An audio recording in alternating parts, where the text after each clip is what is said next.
Welcome back into the Sports Source. This segment of the show brought to you by Phil Cobble, Fine Homes and Land. Check this out, folks. 6 bedrooms, 4.5 baths, 5,200 square feet, pine floors, 2-story brick basement right on Fox Den's scenic 7th fairway, and at a price of $549. Right on the golf course for $549. Call Phil Cobble Fine Homes and Land this week. Check out their website, philcobblehomes.com. They do a tremendous job. Great homes. You're not going to beat a price like that for Fox Den Country Club. Unreal. All right. We had a panel of 9 guys on our football shows last year. Media members, ex-Vols, some of the guys that played for this coaching staff. One of the things we beat on last year was the wide receiver rotation. It's come up this offseason. It's on a lot of the call-in shows. It's on a lot of the message boards. Fans see it. A lot of media say it. It's been written. It's been talked about. Well, practice this week, I believe it was Mike Griffith, asked Zach Azzanni about the wide receiver rotation, and I think it was clear that Mr. Azzanni's tired of hearing about the wide receiver rotation. Take a look at what he said. That seems to be like the biggest point of contention, our rotation. What it frankly sounds like are people that don't understand today's game. Ooh. This is not a pro-style huddle-up game anymore. It's not. If you go anywhere around the country and you look at no-huddle offenses, wideouts don't play more than 4 or 5 plays in a row because you're going all the time. Those guys run. Tennessee also breaking out some new metrics. They're big into the numbers, and they are having their guys wear gauges, and they can tell how much they're running and that kind of stuff. I went back and looked at other rotations.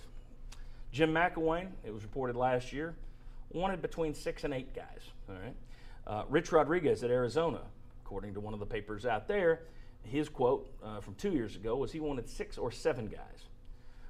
Zach Azzanni says if we got 2, we'll play 2. If we got 4, we'll play 4. If we got 6, we'll play 6. If we need 8, whatever. And if he's got 15, he'll play 15. Well, here's the thing. 6, I don't have a problem with. I can live with 6. The problem, I think, is when you've got 3 guys on, 3 guys off. And also, if you're looking at it and saying all your receivers are the same, to me, a Preston Williams would need more breaks than a Josh Smith. I mean, that's I've watched the Patriots for years, and a few years ago they went and got Chip Kelly when he was Oregon to come in. They went to that Oregon hurry-up offense, 1,000 miles an hour. Randy Moss would come off the field. Julian Edelman, Wes Welker, they didn't come off the field. They stayed on the field. So I think there's a little bit of difference there in what role each receiver's playing. But your thoughts? Do we owe Zach Azzanni an apology? No. Has everyone been focused too much on the receiver rotation? No, and no.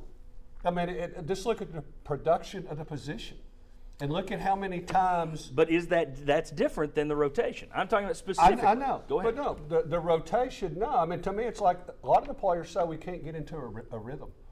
What I think he's upset about is schools like Clemson and other places are using that against Tennessee. And that's what he ought to be upset about. Yeah, I wonder what the rotation is at Clemson. They seem to be getting a lot of Tennessee wide receivers. Thoughts? Mike Strange. Well, he's got a point about the tempo. And I said that last week. You're playing so many more plays. So I don't think we owe an apology. I think it's still a concern until that position picks up. But I'll say this. If somebody were focused on how I write my column, and I thought, well, they don't know what I know. I'd get my dander up too, just like any of us would. Absolutely. If our job were being criticized. I agree. It'd be much easier for me not to put that up there. I don't have a problem with him saying that. I have no problem with him saying it, but here's where I got a couple places I disagree with it. One is you've obviously got receivers that are better than other receivers. Do you play into the defense's game planning when they look out there and they say, oh, it's these 3 guys, not those 3 guys? And then something else, I understand too, that you've got your wideouts, they're running a lot, you're going to have to rest, and the pace is a lot faster than it used to be. But when you make these substitutions and you're down in the red zone, I think that undercuts your argument a little bit.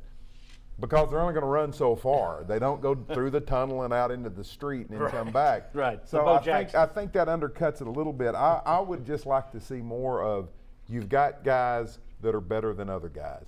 I would like to see the better guys get the bulk of it. I said that last week. It's always been an issue with me. You see it a lot with running backs. One running back gets hurt, they put somebody else in there, and they say, well, all of our guys can do the same things. No, they can't. And I'm not talking about this coaching staff. That you've seen that a lot of places. That's a football thing that all of our guys can do all the same things. No, they can't. Some guy, Alvin Kamara is not Jalen Hurd. Jalen Hurd is not Alvin Kamara.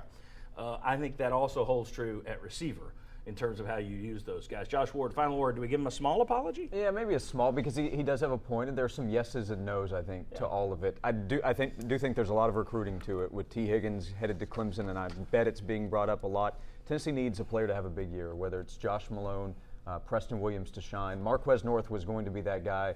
It didn't work out that way. Until one player has a big year and big numbers, I think this criticism will still be there. Yeah, and I think I'll give him a small apology on the rotation, although, again, I don't have a problem with 6.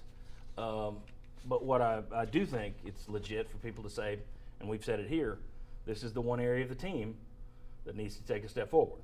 So no apology. I'm not apologizing for that. That's go out and prove it. But on the other one, all right, give you a little bit. All right, when we come back, we'll talk more about the passing game, some incredible in-depth numbers from ProFootballFocus.com on where Tennessee connects in their passing game. Some of it probably won't surprise you. Come on back.